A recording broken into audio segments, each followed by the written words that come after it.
صدر بزم اتحاد جدہ احمد الدین اویسی نے اعتراضات یا اختلافات کو فراموش کرتے ہوئے ملک اور قوم اور اردو کی ترقی اور اس کے فروغ کے لیے کام کرنے کا مشورہ دیا۔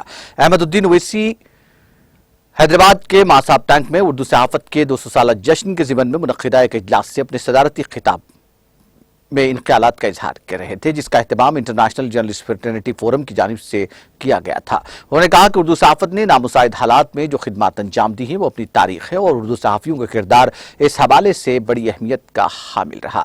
احمد الدین اویسی نے مختلف تعلیمی اداروں اور تنظیموں کی جانب سے ملک و قوم کے لیے انجام دی جانے والی خدمات کو بھی خراج تحسین پیش کیا۔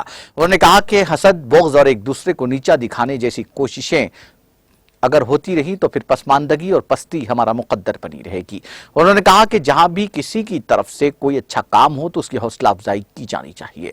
احمد الدین اویسی نے ان لوگوں کو مبارکباد دی جنہوں نے تنقیدوں کے باوجود حوصلہ مندی کے ساتھ اپنے مشن پر ڈٹے رہے۔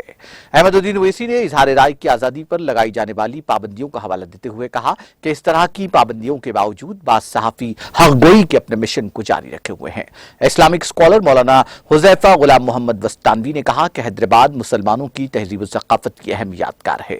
انہوں نے سابق فرماندرہ نظام دکن کی خدمات کی ستائش کرتے ہوئے کہا کہ انہوں نے دارالترجمہ قائم کیا، جو اپنے آپ میں بہت بڑا قدم تھا۔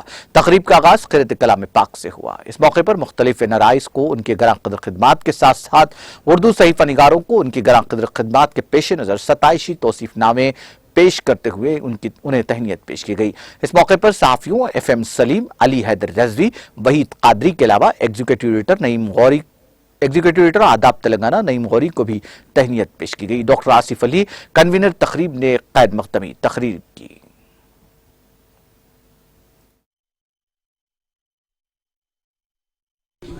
بسم اللہ الرحمن الرحیم۔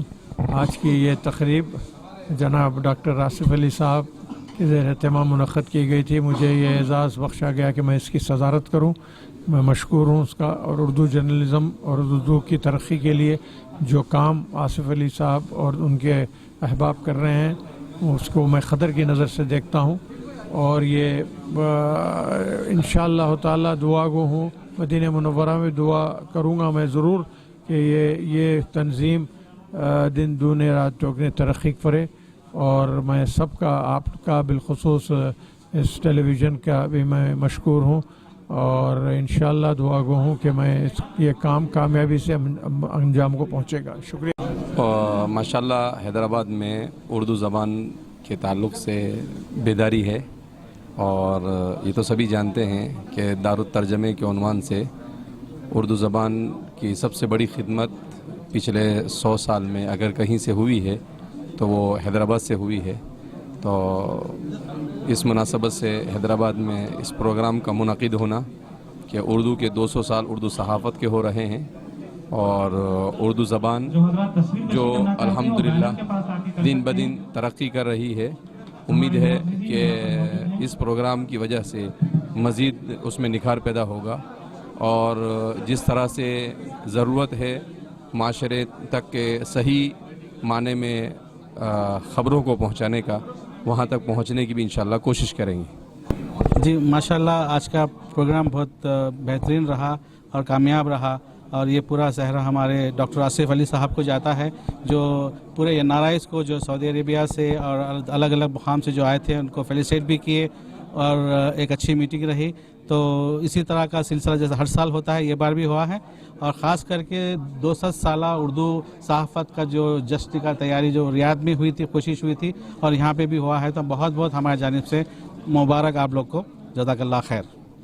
آج کے اس پروگرام کے لیے جو ہے ہم لوگ ہر رمضان کے بعد NRI میٹ اور عید ملاپ کرتے تھے، کیونکہ میری غیر موجودگی کی وجہ سے جو ہے اس پروگرام کو آگے بڑھایا گیا، اور ہم لوگ NRI میٹ اور اردو صحافت کے 200 سالہ جشن کے لیے ہم چیف گیسٹ کے طور پہ مولانا حذیفہ وستانوی صاحب کو انوائٹ کیے، اور ہمارے احمد الدین اویسی صاحب، اور میرے ساتھ سید خلیل اللہ حسنی RTI کمشنر صاحب، اور دیگر مہمانان کا میں تہہ دل سے شکریہ ادا کرتا ہوں جو اس پروگرام کو سکسیس بنانے میں جو لوگ تعاون کیے۔